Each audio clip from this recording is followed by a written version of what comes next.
Morning, all. All right, starting things off with a news video today because it's going to be a very busy news day, I think. Elliot Friedman last night in between periods saying the next couple of days in the NHL are probably going to be pretty crazy. So we'll see some extensions. We may very well see some more trades. And so we'll discuss. Starting off with from last night, the Hershey Bears win their 13th Calder Cup. They did defeat Coachella Valley, even though I wasn't watching the game. From what I've heard, it was a very entertaining game. I did not see it. I was watching the Stanley Cup Game 7 last night, but sounds like it was a great game. And congratulations to Hershey on winning back-to-back Calder Cups. And I think it's very impressive when an AHL team's able to win back-to-back just because of how many players can change from one year to the next on an AHL roster. Sometimes a lot of your key guys might be called up at certain points during the playoffs. So, kudos to them on being able to win back-to-back. A couple of signings to talk about. Extensions. Casey Mittelstadt has signed an extension with the Colorado Avalanche. It is a 3-year extension at $5.75 million. I think Mittelstadt was very good for them down the stretch and in the playoffs. I think he fit in quite well. And I think at that cap hit, again, keep in mind the cap's going up to $88 million on July the 1st, so I think that's a palatable contract. Dylan DeMelo is staying in Winnipeg, and considering the season he just had, which was remarkable, a $4.9 million cap hit, not bad. It is a 4-year deal where he gets the $4.9 million cap hit. DeMelo had a fantastic season for the Winnipeg Jets. I think Jets fans will be quite happy that they're holding on to him. There will definitely be some GMs that are probably wishing he had hit the market because he was so good for Winnipeg this year. So I think that deal is a good one. Again, I don't see any problem with it. But let me know your thoughts on those deals in the comment section below. So last night during the Stanley Cup celebration, and I kind of feel like I have to qualify it that way, Sam Reinhart was talked to about the fact that he's an unrestricted free agent on Monday. And his answer was that, of course, he wants to stay. It'd be weird if he's celebrating with his teammates and saying, yeah, I can't wait for free agency. Do you think Vegas will call?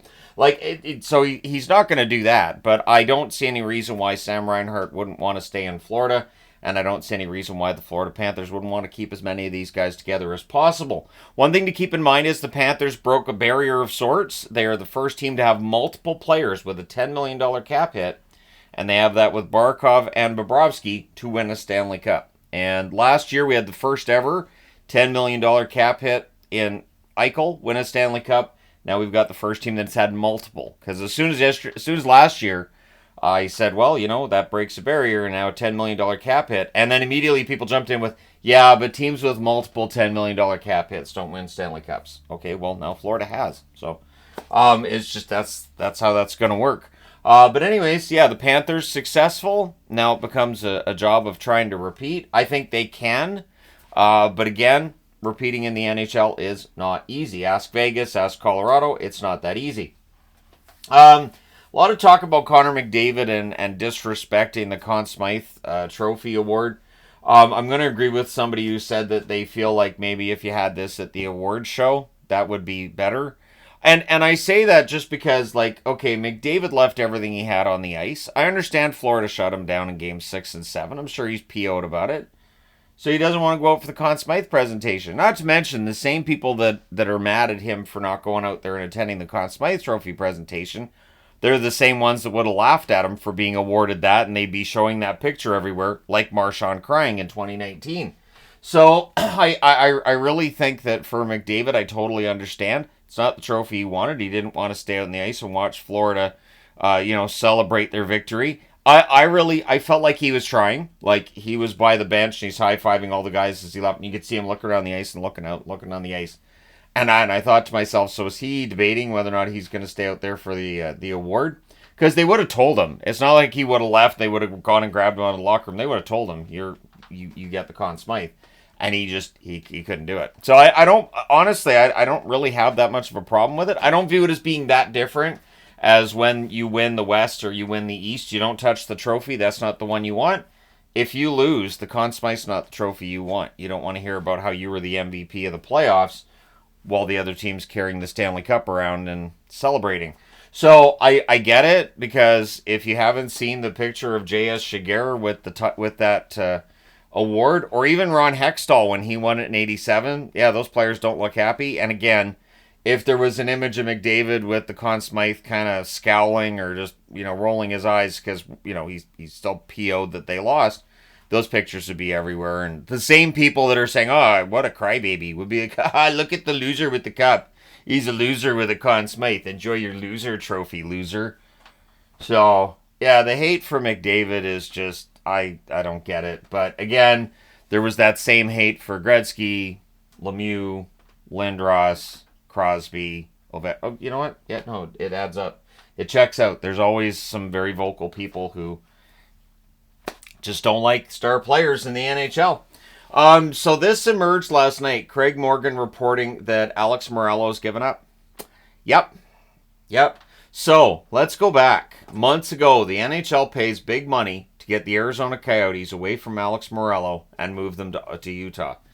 You guys, you can keep the history, you can keep the name, fine, we won't call them the Utah Coyotes, and you get the whole thing, because I think the NHL realized how badly this could go.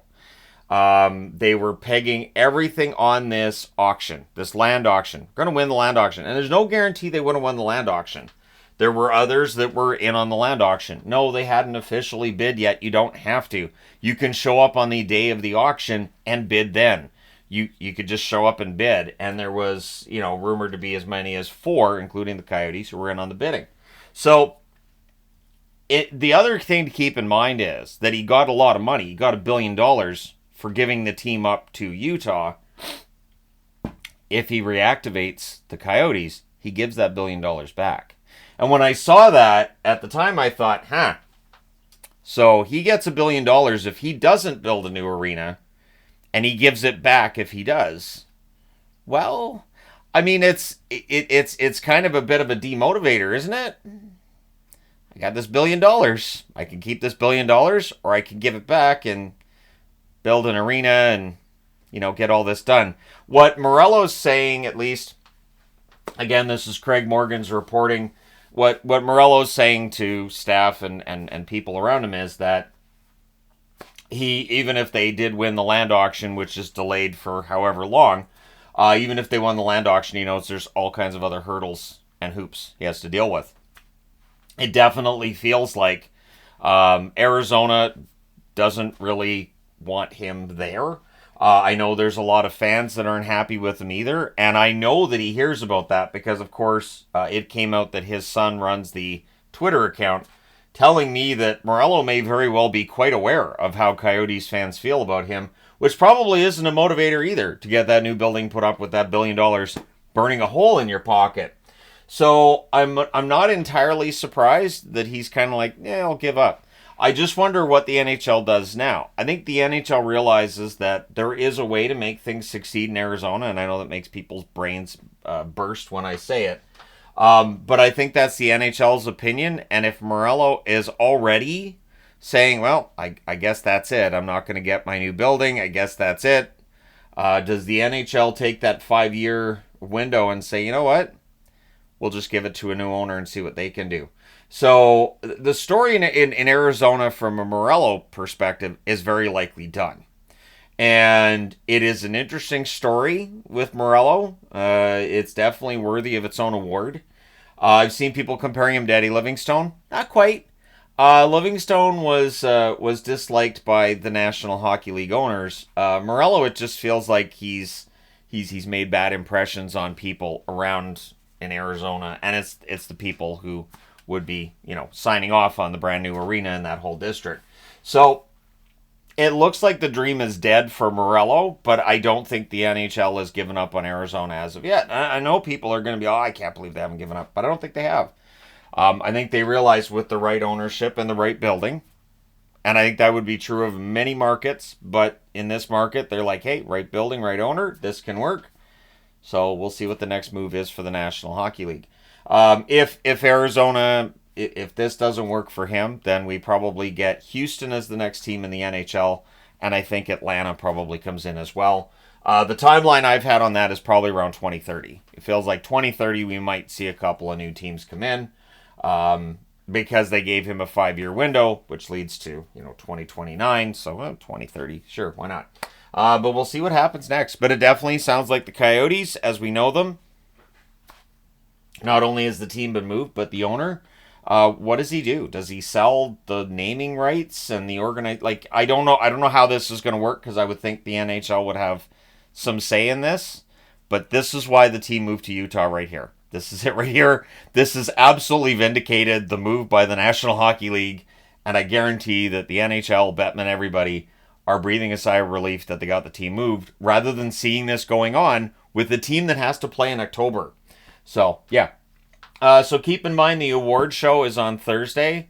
I don't know if I'm going to watch the award show. I'm just being honest. They've already told us most of the award winners, and if they're going to make the award show an hour long when we already know most of the award winners, it was already horrible to watch when we didn't know the award winners. It was already long and drawn out, and the jokes are stupid.